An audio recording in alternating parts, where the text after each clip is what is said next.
1장 1절에서 4절 말씀입니다. 찾으신 줄 알고 제가 봉독하겠습니다. 여호와의 말씀이 아미떼의 아들 요나에게 임하니라. 이르시되 너는 일어나 저 큰 성읍 니느웨로 가서 그것을 향하여 외치라. 그 악독이 네 앞에 상달되었음이니라 하시니라. 그러나 요나가 여호와의 얼굴을 피하려고 일어나 다시스로 도망하려 하여 욥바로 내려갔더니 마침 다시스로 가는 배를 만난지라. 여호와의 얼굴을 피하여 그들과 함께 다시스로 가려고 백삭을 주고 배에 올랐더라. 여호와께서 큰 바람을 바다 위에 내리심에 바다 가운데에 큰 폭풍이 일어나 배가 거의 깨지게 된지라. 짧게 나를 통하여 어떤 일이 이루어질까요? 많죠. 엄청 많은 일들이 이루어집니다. 그리고 특별히 우리 하나님께서 바로 나를 통하여 일하신다라는 사실을 믿으시기 바랍니다. 많은 사람들이 있습니다. 특별히 그 많은 사람들 중에서 바로 나를 통하여서 하나님께서 일하시는데 그를 위하여서 부르셨어요. 그 부르심에 반응하여서 저와 여러분이 지금 이곳에 앉아 있음을 믿으시기 바랍니다. 오늘 요나서는 이렇게 시작을 합니다. 여호와의 말씀이 아미떼의 아들 요나에게 임하니라. 우리가 이방 선교사, 우리 신약에서는 이방인의 선교사 하면 사도 바울을 꼽습니다. 구약에 있어서 이방 선교사 하면은 대표적인 인물이 요나입니다.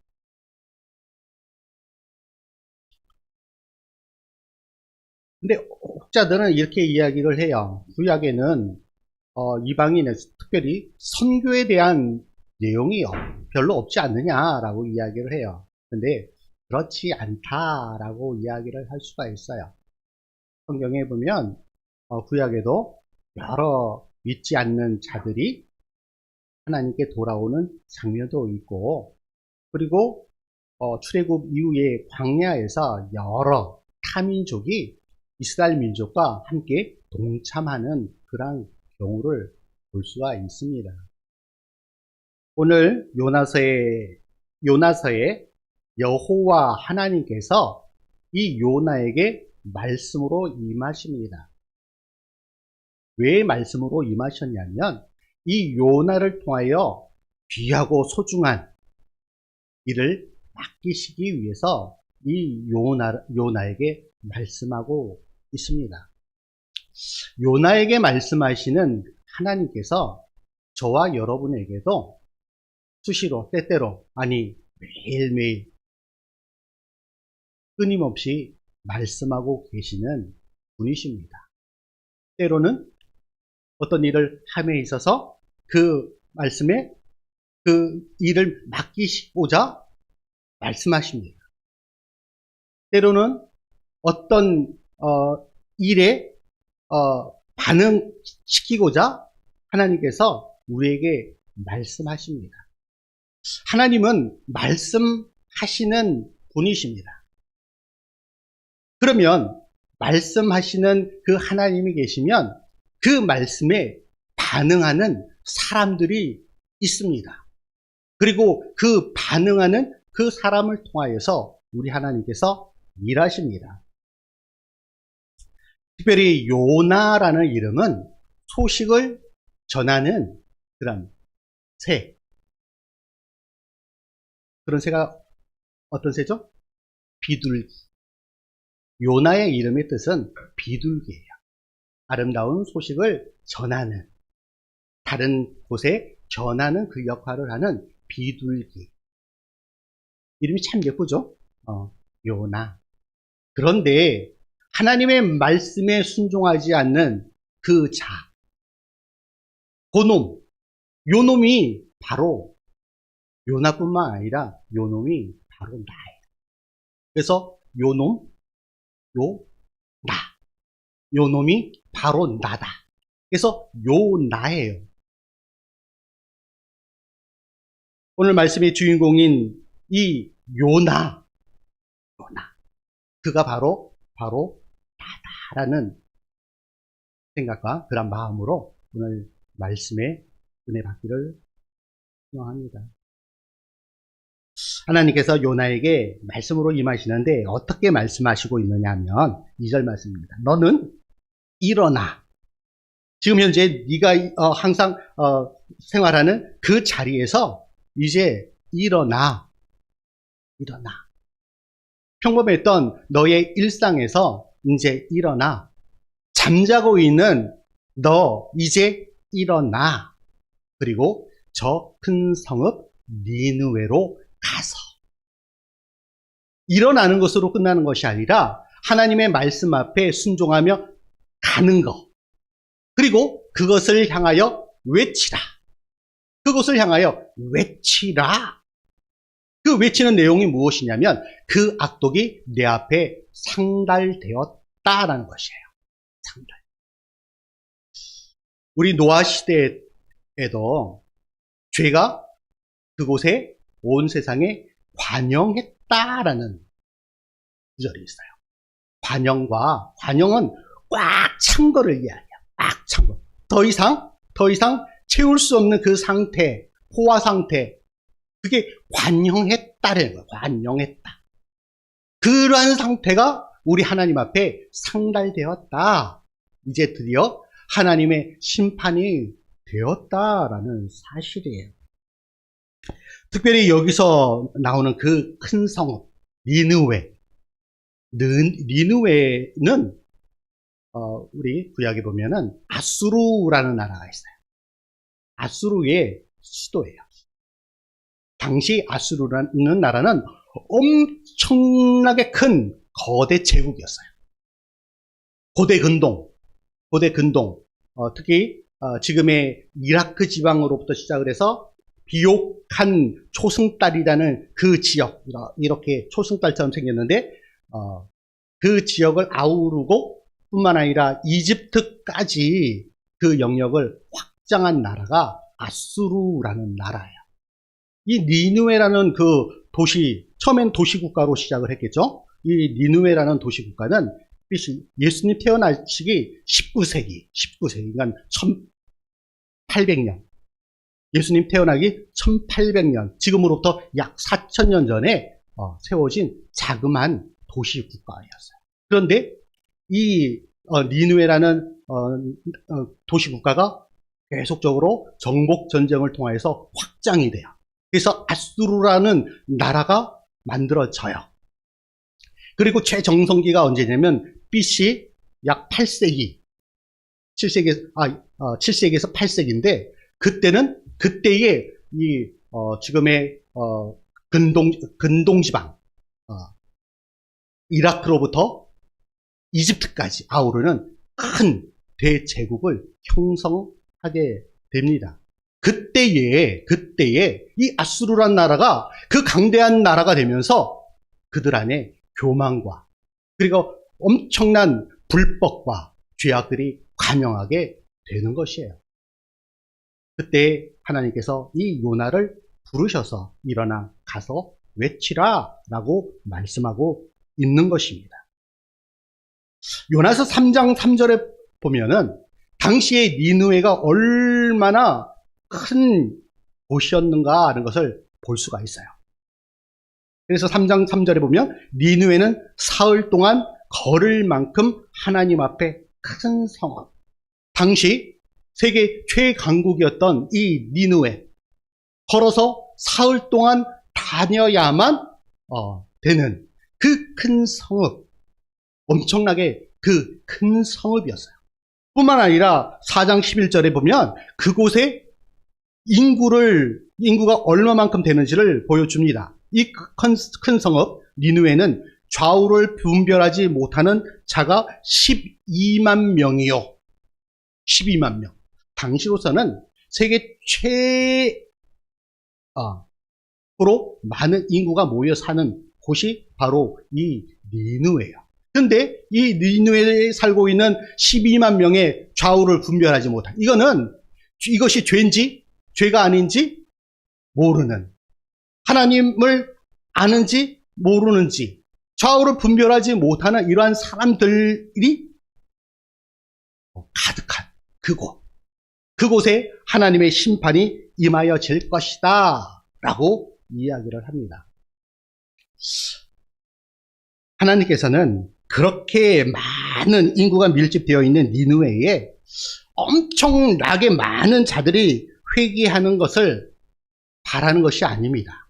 그곳에 하나님을 전심을 다하여 믿는, 하나님의 말씀에 순종하는, 반응하는 몇몇의 사람들만 있다고 할지라도 우리 하나님께서는 반드시 니느웨라는 그 큰 성읍을 구원하실 거예요.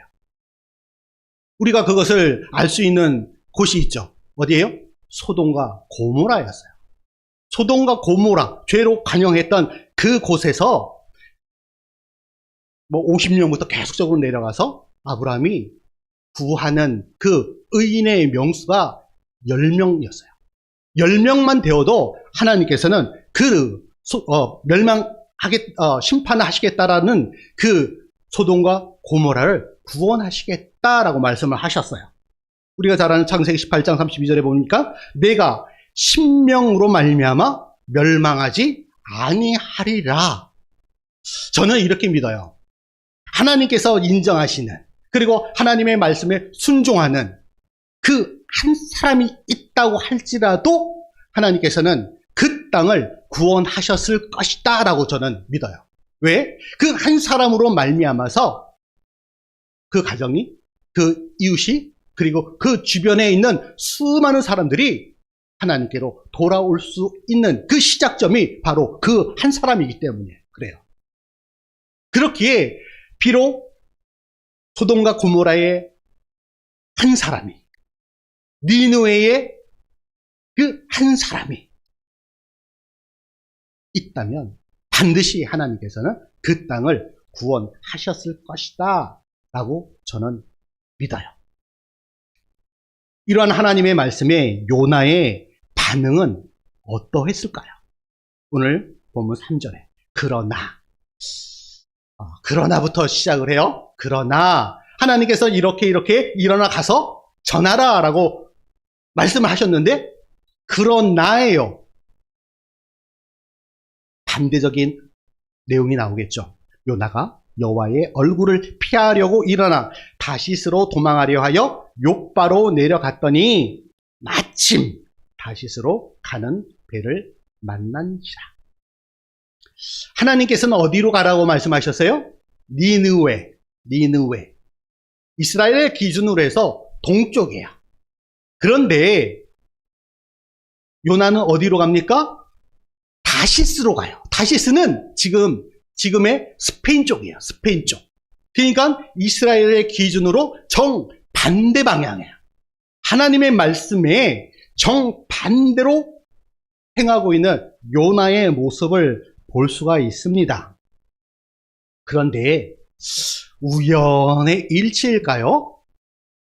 요나가 욥바로 갔더니 어때요?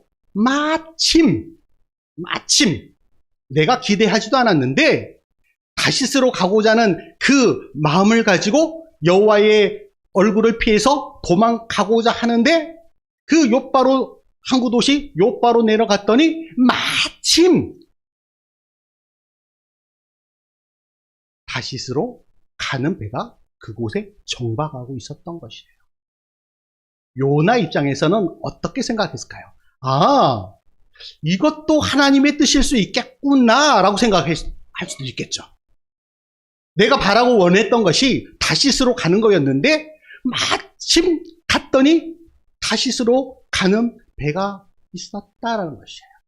하나님의 뜻이었으면 욥바로 내려갔을 때 니느웨로 가는 그 무엇인가가 있었으면 하나님께서 나를 회개시키고자 하시는 그런 의도가 있겠구나라고 생각하는데 마침 다시스로 가는 배가 있기에 요나는 이것도 하나님의 뜻일 수 있겠구나라고 생각했을 수도 있을 것 같아요.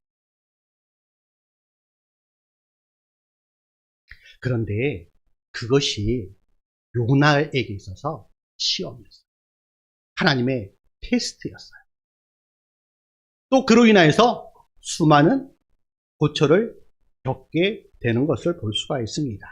자신만 고초를 겪는 것이 아니라 주변에 있는 많은 사람들이 어려움을 당하게 되는 경우를 참 많이 보게 됩니다. 내가 순종하지 못했고 내가 하나님 말씀에 반응하지 못했는데 나로 말미암아서 내 주위에 있는 많은 사람들이 어려움을 당하는 경우 종종 보게 됩니다. 제가 그랬어요. 하나님 앞에 순종하지 못했고 하나님 말씀에 말씀에 내가 반응하지 못함으로 인해서 저의 어머니가, 저의 형님이, 그리고 제 주위에 있는 사람들이 고통을 당하는 경우 참 많이 있었어요. 어떻게 되는지 한번 봅시다. 4절. 여호와께서 큰 바람 바다 위에 내리심에 바다 가운데 큰 폭풍이 일어나.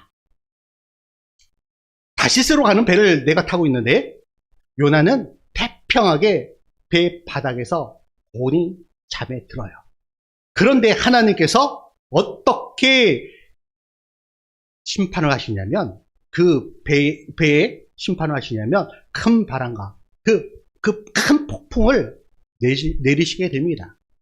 지금 요나의 상태는 아주 편안한 상태예요. 그런데 그 배에 타고 있는 수많은 사람들이 고통을 당하고 있어요. 배가 파선할 상황까지 몰리게 됩니다. 그런데 여기에 하나의 희망적인 단어가 있어요. 거의예요. 거의. 거의는 어떤 뜻이에요? 완전히가 아니에요. 여지가 있는 단어예요. 여지가 있는. 거의. 하나님께서는 불순종한 요나에게 여지를 주시고 있는 것을 볼 수가 있어요. 그래서 배가 완전히 파선하는 것이 아니라 거의. 여기서 우리 하나님께서는 심판 가운데서도 진노 중에서도 긍휼을 베푸시는 하나님이시다라는 사실을 우리가 볼 수가 있습니다. 하나님께서 드디어 요나를 낮추시는 것을 우리가 보게 됩니다.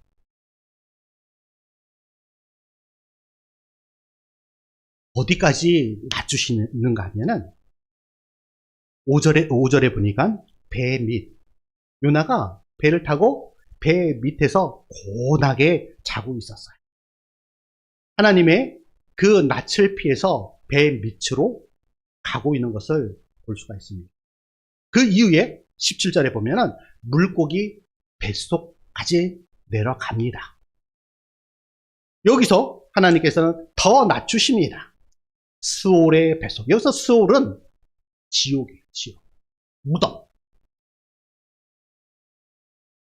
무덤 끝까지, 땅 끝까지, 지옥 끝까지 내리세요. 그리고 2장 6절에 보면 산의 뿌리까지 내리신다 라고 말씀하세요. 하나님께서는 이 일을 통해서 끊임없이 낮추시는 그 하나님을 볼 수가 있습니다. 하나님께서는 일을 맡기시는데 잘나고 능력 있고 이런 사람을 사용하시는 것이 아니라 자신을 낮춰서 그 가장 낮은 자리에서 위에 있는 사람들을 섬기게 하세요. 자, 낮추신 그 하나님께서 어떻게 하시는지 한번 봅시다. 2장 6절에 보니까 나의 하나님 여호와여 주께서 내 생명의 구덩이에서 건지셨나이다. 낮추신 그 하나님께서 이제 드디어 마침내 그 구덩이, 끝없이 내려갔던 그 곳에서 생명의 그 구덩이에서 이제 자신을 건져 주셨다라고 말씀을 하고 있어요. 죽음의 소울에서 지옥과 같은 그 죽음의 상황에서 생명을 건져 주시는 그 하나님의 사랑과 은혜를 그 순간 이제 요나가 깨닫게 되는 것입니다.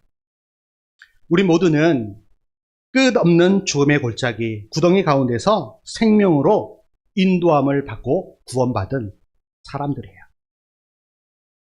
이제 우리 또한 전도와 선교를 통해서 죽음 가운데 있는 자들을 생명으로 나올 수 있게 할 그 책임과 그 역할이 우리에게 맡겨졌다라는 사실이에요. 요나를 들어 사용하셨던, 낮추셔서 사용하셨던 그 하나님께서 지금 이 순간 저와 여러분에게 말씀하고 있는 것이에요. 여러분을 부르셔서 하나님의 귀한 복음의 사명을 이제 맡기신다라는 사실이에요. 드디어 하나님께서 요나에게 두 번째로 말씀을 하십니다. 두 번째로 말씀하신다라는 것은 기회를 다시 한번 주신다라는 사실이에요.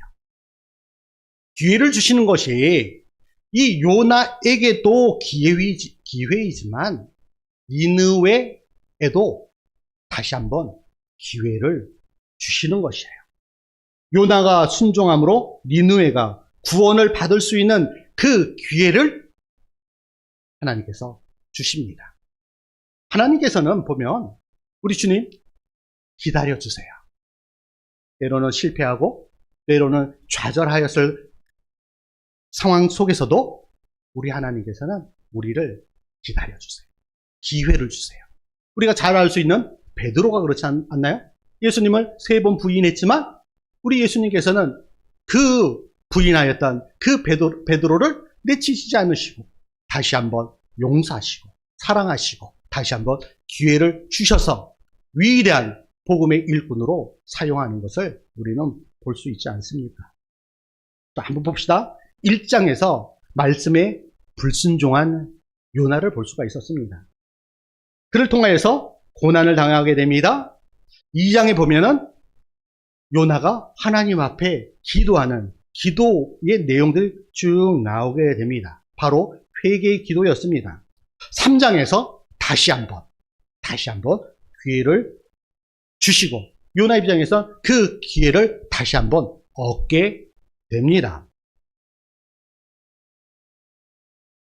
그럼 왜 요나는 니느웨로 가는 것을 하나님의 명령 앞에 즉각적으로 반응하지 못하고 이렇게 시큰둥하게 했을까요? 왜 그는 주저주저 했을까요?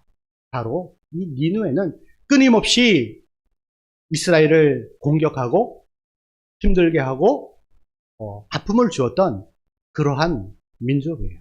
그렇기에 이스라엘의 입장에서는 이 아수르라는 나라는 철천지 원수인 나라였어요. 그렇기에 이 요나는 주저주저 시큰둥하게 생각했던 것입니다. 그것을 그의 행동을 통해서 볼 수가 있는데 3장 1절에 보면 여호와의 말씀이 두 번째로 요나에게 임하니라.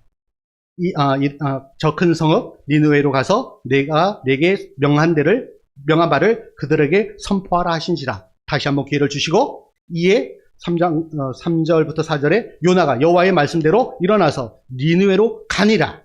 드디어 말씀에 순종하는 모습을 볼 수가 있습니다. 그런데 니느웨는 사흘 동안 걸을 만큼 하나님 앞에 큰 성읍임에도 불구하고 요나가 그 성읍에 들어가서 하루 동안 다니며 외쳐 이르되 40일이 지나면 니느웨가 무너지리라. 3일을 다녀야 하는 그 큰 성읍인데 하루만 그러니까 한 바퀴 뺑 돌아야 될 그 큰 성읍을 그냥 가로질러서 어떻게 외쳐요? 여기서는 외쳐라고 나오지만 속삭이듯이 40일이 지나면 니느웨가 무너집니다. 40일이 지나면 니느웨가 무너집니다. 40일이 지나면 니느웨가 무너집니다. 이러고 갔던 것이에요. 그런데 이렇게 했음에도 불구하고 우리 하나님께서는 이렇게 반응하십니다. 하나님 뜻을 돌이키시고 그 진노를 그치사 우리가 멸망하지 않게 하시리라. 그렇지 않을 줄을 누가 알겠느냐. 이 고백은 니느웨 왕이 고백한 것이에요. 요나는 전적으로 100% 순종해서 그렇게 한 것이 아님에도 불구하고 그 작은 소리에도 니느웨 왕뿐만 아니라 니느웨에 살고 있었던 좌우를 분별하지 못하는 12만 명의 사람들이 반응하고 있는 것을 볼 수가 있어요. 하나님 앞에 회개할 때 하나님께서는 하나님의 뜻을 돌이키시고 심판을 내리실 그 진노를 그치실 것이다 라는 그 기대와 소망을 가지고 하나님 앞에 이렇게 고백을 하고 있는 것이에요.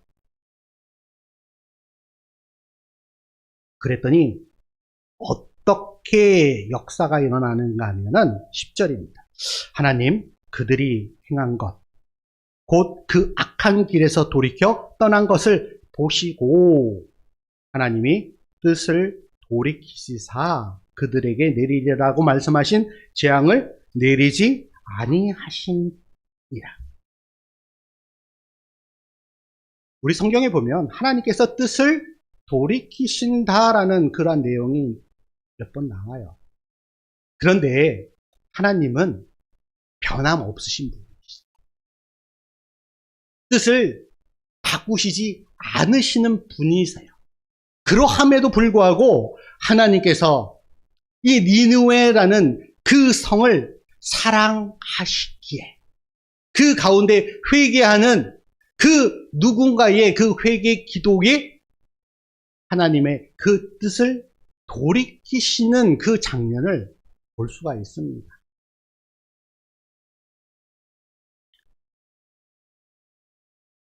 그런데 이 니느웨라는 그 도시는 어느 한순간에 멸망을 하게 됩니다.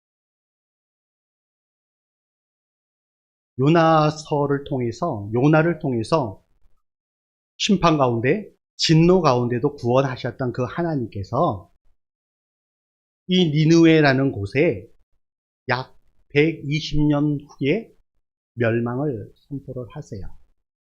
그 내용이 어디에 나오냐면 나훔서에 나옵니다. 그러니까 요나는 회복의 메시지이고 요나, 나훔 이게 연결이 돼요. 나훔서는 그 회복되었지만 그것이 절대적인 구원이 아니라 하나님의 그 심판이 유보되어진 상태. 회개하고 하나님의 말씀 앞에 순종하는 그 사람이 그리고 그곳에 그 회개를 촉구하는 선지자가 없는 그 상황은 반드시 하나님께서 심판하신다라는 것을 볼 수가 있어요. 나홈서 3장 1절에 보니까 화 있을진저 피의 성이요. 여기서 피의 성이 니느웨 성이에요. 니느웨 성이요. 그 안에는 거짓이 가득하고 포악이 가득하며 탈취가 떠나지 아니하는도다. 120년 전에 요나를 통해서 회개하게 하신 그 하나님께서 하나님의 그 심판을 유보를 하셨어요. 그런데 그 유보되어진 상태에서 하나님의 뜻과 하나님의 계획을 따라서 살아가지 못하게 되었을 때 하나님께서는 반드시 그 유보되어진 것을 실행하신다라는 것이에요.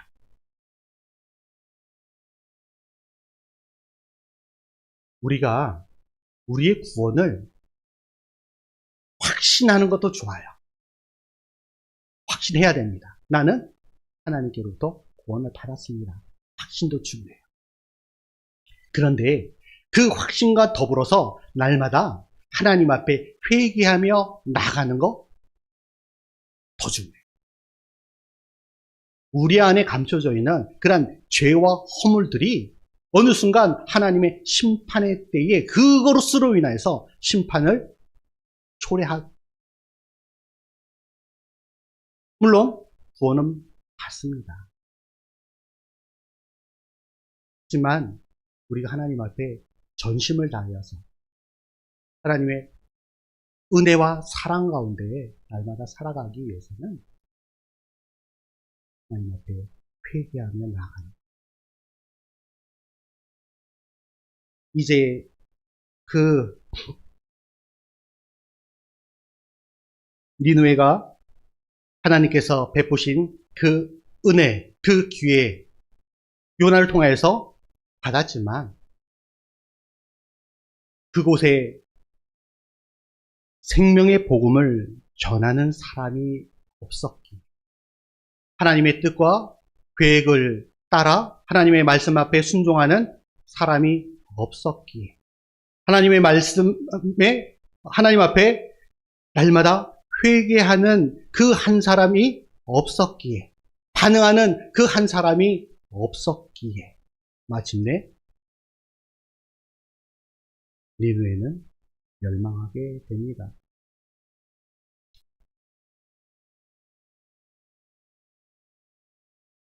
복음을 전하는, 그 복음을 쟁취하는 자, 그 나라, 그 민족이 구원을 받게 됩니다. 지금도 복음을 듣지 못하여 사망의 길로 걷고 있는 개인과 민족이 우리 지구촌 구석구석에 참 많이 있습니다. 그곳에 복음을 전하기 위해 자신의 젊음을, 물질을, 생명을 헌신하고 있는 수많은 선교사님들이 있습니다.